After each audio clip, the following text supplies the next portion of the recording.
മലയാളത്തിൻ്റെ പ്രിയ കലാകാരൻ അന്തരിച്ചു. ചാർലി എന്ന സിനിമയിൽ മികച്ച വേഷം അവതരിപ്പിച്ച രാധാകൃഷ്ണൻ ചക്യാട്ടാണ് അന്തരിച്ചത്.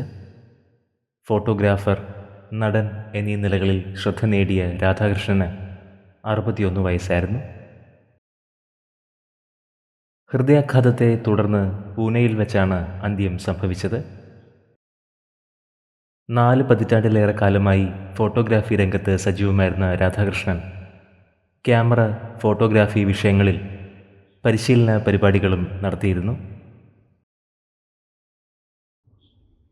ദുൽഖർ സൽമാൻ നായകനായ ചാർലി എന്ന ചിത്രത്തിൽ ഡേവിഡ് എന്ന കഥാപാത്രത്തെയാണ് ഇദ്ദേഹം അവതരിപ്പിച്ചത്. പ്രിയ കലാകാരന് 61 വയസ്സായിരുന്നു. ആദരാഞ്ജലികൾ.